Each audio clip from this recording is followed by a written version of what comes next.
This is like a love-hate relationship. This is like, I don't even want to say it. I don't even want to say it. This is like that super hot, crazy girlfriend. I have that mentality is like, I think I can fix her. Like she'll change for me. I can fix her.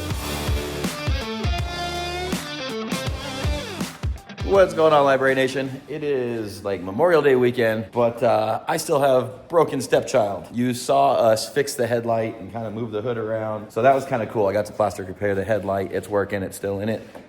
Nice and solid. Hood still messed up. But the biggest thing is I have a broken best top and a door with a huge gap. And so today I finally got all my parts in from Best Top. So if you damage your Best Top parts, you can get with them and you can get replacement individual pieces. So as you can see here, I have just a few individual pieces. The whole top is over there. And then some of the pieces that I broke. So you don't have to buy a whole new top. You can actually get with Best Top and order just the individual pieces that you broke and do better than me. Because I kind of went over and I was like, yeah, I just need these few things. I should have taken the whole thing apart and looked at it, because after I got into it further, I realized I needed more, had to do another order, had to pay for shipping again. But anyway, let me show you what's damaged.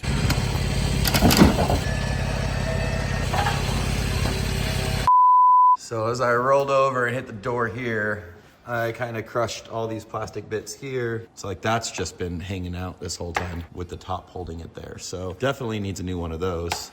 These brackets are probably bent, so I ordered some new of these brackets. The top is torn. This back window isn't bad. I actually don't even really need to replace it. It's got just a couple spots in it, but since we're doing it, I figured we might as well just put a new window in it. So basically the roof, the bows, the window, and then these plastic pieces. I think this one back here was mostly okay, but I thought I did see it cracked somewhere. Oh yeah, that broke right there. And then when we get done, shut the door, and we're gonna go get some like weather molding to like stick in here to seal the door up. And hopefully the stepchild will be sealed and ready to go. I think the best thing to do is really just take it all apart. I haven't even pulled this stuff apart in forever. These guys literally just slide right out. Look at that, boop, done. I don't really take this thing apart. Which way does that go? Huey, pull on this. Look how slick that is. Boom. Look how much easier it is to work on stuff back here now. Yeah, so I think that's my goal. We're just gonna take this whole thing apart and put it back together. Whoop, that bar is super bent. Right now, for some reason, I got all my stuff, but I'm missing this one bar. But luckily, this one bar is the least of my worries because I can easily replace it later. It's just 2 bolts here on each side. So I can do the whole other thing, all the brackets, and get this, and there'll just be like a little dip here. And I don't want to try to bend this because it'll end up probably snapping somewhere else. Looks like the rear bow is actually fine. This guy took the hit here. I'm gonna leave this here. We'll strap the new top to this guy. And then when the new one comes in, we'll just unbolt it. 4 bolts, put the new bar in, and it'll be good to go. So now that I finally got it all apart, this is the first time I'm actually looking over the Jeep up here. Everything went pretty well. Chris's reinforcement back here that tied in the whole rear, because I had torn this completely out of the Jeep from the Jeep having so much flex between the frame and the body, and having that sport cage up front stiffen the front, but there was nothing that stiffened the rear. So this took a lot of abuse, and it literally tore right out of the Jeep. So Chris made this crossbar and tied it in here, tied it into the back there, which came out super sick so I could mount my cans anyway. So that's all like a rear little welded in sport cage. But let me show you what I found. So now that we got the top off, if you look, I actually bent this crossbar. So before I had bent this one and it like tore out of it. Now this one's starting to tear, probably from the flip. There is a lot of pressure in places, and so it is tearing here. That might just be a paint crack or torn, but you can see it's dented down, and then this is all wavy through here. So the sport cage definitely did its job with the roll. Yes, there may be buckles here and maybe a buckle. I don't know if there's a buckle over there or not, but this tying in everywhere definitely kept the Jeep straight. So it might be time for an actual full cage, because I don't think we can do here what we did with the back. I mean, I guess we could just literally chop it and do the same exact thing, kind of tie in across here, do a bar, but there's no way to tie it in anywhere else. So we'd have to like do a bar across here, and then I don't know what. I mean, again, that's just like another temporary fix. So Huey's over here putting the brackets together, and I figured I'd go ahead and get my carbon fiber Mojab handle installed. This thing is dope. It is so lightweight and it feels amazing. I picked it up and I was like, oh my God, that would be a perfect e-brake handle in the BMW. This is like a very skirt. This is a very skirt handle. I doubt that's gonna line up to what I need it to. And I doubt it'll be very easy to change that whole setup just for just for me to put my BMW. But this thing's pretty dope. So what happened was we were towing the stepchild down to get the shocks tuned and everything, and I had a blowout. So we unloaded the stepchild, jacked the trailer up using my Mojab jack. This thing's pretty lightweight, look, one-handed. Lightweight, durable, doesn't leak laying down. We actually have the mounts for it here on this back bar, and so that's where it sits in case I ever need anything. Well, we pulled the Jeep off the trailer, jacked it up, changed the tire, no problem. We get to the next town, buy another spare because I didn't want to be without a spare, and then buy another spare, like a wheel and a spare together, because like if we have one blowout, what if we have another one, but then we don't have a tire, whatever. So now we have 2 spare wheels and spare tires just in case. We get down to Phoenix, turn around, coming back, I get on the highway, and I hear a flap, flap, flap, flap, flap, pull over, another freaking spare tire, another tire on the trailer, done. Well, it was really busy, and I was kind of scared, like, to unload and everything, so we're on the side of the highway, like, on an on-ramp. So I just busted out the jack and jacked the trailer up with the Jeep on it, beyond its capabilities, for sure. Like, you know, I was going, and it was going, and then it started getting tight, and I was like, this is well beyond this jack's capabilities. I shouldn't do this. I was waiting for the seal to blow out, but it didn't. It actually lifted it off the ground and I was able to change the tire. So this little old jack lifted up a trailer with this huge Jeep on it and got the trailer tires off the ground. The only thing that I did here was a little crack. If you look right there, it looks like I cracked the handle. It's still a perfectly working condition. I've already used it again without the Jeep on the trailer because we did have to change out the tire again. So unloaded the Jeep, jacked up the trailer, I've jacked up the Jeep, and it's been fine, but obviously someday that's gonna be bad. Now, to me, you know, he was like, oh, well, let me know, I wanna reinforce it so we don't have that problem. So he sent me a new handle in the meantime, super easy to swap out. Whoa, Mojab wanted to improve it. And then when I explained to him what I did, I was like, no, I was above the working limit of this jack. Honestly, I don't think you should change it because I would much rather that jack handle start to crack. And because I heard it happening and it didn't just snap off, you just heard it slightly cracking as I was pushing down, and I could tell the pistons and everything the hydraulics didn't want to work anymore. And I knew I was beyond the working load. But at that point, I heard it cracking. I'm like, all we need is I just need the tire to get this far off the ground. So I pushed on a little bit more. It worked, was able to go up and down with it. Anyway, I'm telling you all this because what I think is this new one, I told him, I said, don't reinforce it.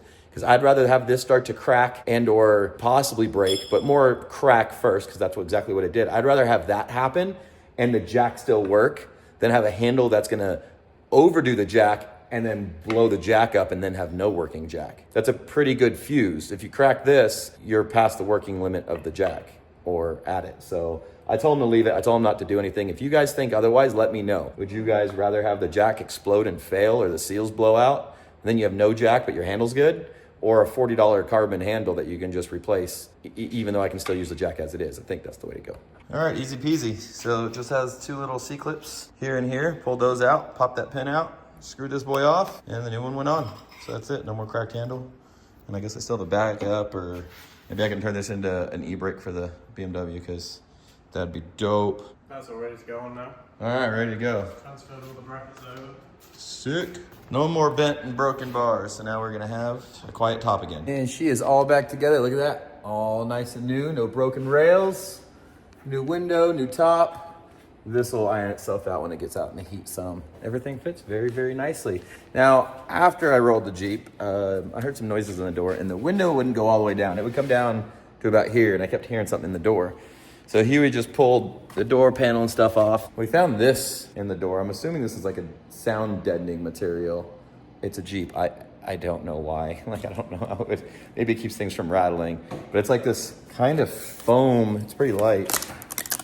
It's pretty old and it's just like brittle. So anyway, we pulled that out and now I think the window goes all the way down. Does it not? Yes, it does. Look, it's all the way down. Because it was literally hitting that and crunching it every time, and I would like bang on the window trying to get it to go down. So now the door shuts and it's sealed a lot better now that this is in place, but there is still, it's hard to see really. There's some gap there, and then there's definitely gonna be some gap in here. So we're just gonna go to Ace or something and get window trim molding for the house that's like super thick and foamy, almost like this stuff here, but like 1/2 inch or 3/4 inch thick, and just lay it right across here and down here. And that will seal to the original door seal, hopefully. And we'll have a pretty much sealed door, and then the window goes mostly all the way up. There's nothing we can really do about that. We can mess with the frame, but then we're gonna leave well enough alone. That's what we're gonna do. We're gonna leave well enough alone. Jeep runs, door shuts and opens, and the window goes up and down, and the headlight's fixed, and the windshield's not cracked, and the best top is on, and oh look, yeah, the headlight. We do have to aim this headlight. It seems to be a little high at night right now. But other than that, she is back as good as she's gonna get. Went and drove the Jeep that same day. It's been a couple days. Completely forgot I was filming a video. So we got it sealed up. We put weather stripping all up in it. And I can redo it better now that I know where it needs to be built up, and put the smaller pieces down low and then do one big piece over the top. Let me show you. So here's the extra weather stripping. You can see I had to put 3 pieces here. So what I can do is I can do a little piece, another little piece, and then a third piece over the top. But I had to build it up that much to get it to seal. And then this is actually 2 pieces here. So a base one and then a longer one. That one's correct. That's when I learned how to do it more correct. So lay one and then lay the big one over the top of it. And then I even had to put some up here, and I had to cut it at an angle because the sharpness of it was cutting into here and creating a gap. But is completely sealed. This stuff actually works really, really well. It doesn't look absolutely amazing, but got it up to 80 miles an hour and there's no air coming through. So the window goes all the way up and down and it's sealed. Completely forgot I didn't film the rest of that. So the Jeep is good. The door, look how easy this shuts and opens. Great, door's on, mirror's done, headlights done, shocks are freaking tuned and driving amazingly. That's it, other than some of the cosmetic, and eventually hopefully I'll get a new door done. Now I do have a new door. I got a door from Sergeant Jeep out in Cali, subscriber of ours. He's got tons of Jeep parts. He's on Facebook. He's got JL stuff and TJ stuff and LJ stuff and all kinds of stuff. So he had this one sitting around and got me a good deal on it. It doesn't have the inner door panel, but it has everything else. So I just swap over my door panel, and it even has the mirror, it has everything.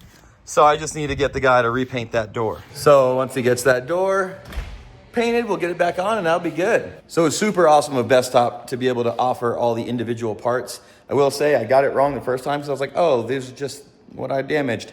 Ordered it, got it, paid for shipping, all that stuff. And then as I got in there more, I found more damage and then had to pay for more stuff and more shipping. So if you run into this issue, you damage something, pull it all apart and inspect all the brackets, because all the brackets are small and plastic and things crack and you can't see it until you pull it apart and you're like, oh, this is in 3 pieces, not one. It just looked like it was still together. This thing, doing amazing, but also not doing amazing. This is like a love-hate relationship. This is like, I don't even want to say it. I don't even want to say it. This is like that super hot, crazy girlfriend. You know, the hot, crazy scale. Well, this one's just off the charts, hot, crazy. And like, I have that mentality is like, I think I can fix her. I can fix her. Like, she'll change for me. I can fix her. I literally have to fix her every single day. Every time I drive it, there's something new. This is the permanent spot for this Beamer. I take it out, I drive it, I find problems, and have to bring it back and keep working on it. So right now, Huey is wiring the fuel pump directly to the battery, and then using the OEM fuel pump wiring to trigger the relay. But that way, instead of having these little tiny wires running this bigger fuel pump, that's part of the stock harness that comes from the front of the motor and through a bunch of stuff, we're literally just running big wires right from the battery, boom, right to the fuel pump, and that'll give it all the voltage possible, not have to worry about draw through the wiring and that pump possibly running at different voltages. It's just gonna be straight, hopefully 13.5, 14 volts all the time, baby. Hopefully. If I wire it up right. Well, because I do, so what I do, if you wire, you better wire it up right. So I do have an anti-gravity battery in here, just like I do my Jeep, which is super awesome because they're super lightweight, took like 35 pounds off this corner. So lighten it up, but also like it's got full power. And these lithium ion batteries basically have 100% of the power all the way down to like, it's something like 9 volts or something. No matter what, if you're hooked to the battery, not going through the alternator and stuff, you're getting full power. That's also why we're renting the Jeep. It also has a little button on it that you saw, where is if you do have a drain and it drains it and it gets down to a certain amount, it has an internal like computer, it'll put the battery to sleep. So you'll never need jumper cables because it'll go to sleep. Then you go out to start your car and you left something on. Well, it'll kill all the power. All you gotta do is hit the button, it wakes the battery back up and lets you start your car. It just cuts itself off at a certain point, so the battery's never actually dead and you can always still start the vehicle. So that makes it really nice, especially if you have a vehicle that's old and it has a draw on it. That one doesn't, but a lot of vehicles do. Anyway, that's it for now. Brady's buggy still waiting on some Brite Motorsports shafts. I have to custom make her some shafts and Brite Legacy U-joints, so hopefully she won't be in this predicament ever again. That's what's going around the Lite Brite garage, which is everything's broken all the time. And maybe that's my new logo. Lite Brite garage, everything's broken all the time. Thank you guys so much for watching. Please don't forget to like, subscribe, and share. Remember, you can find all of your Lite Brite Nation merch and decals at litebritstudios.com. We love you guys. We'll see you next time.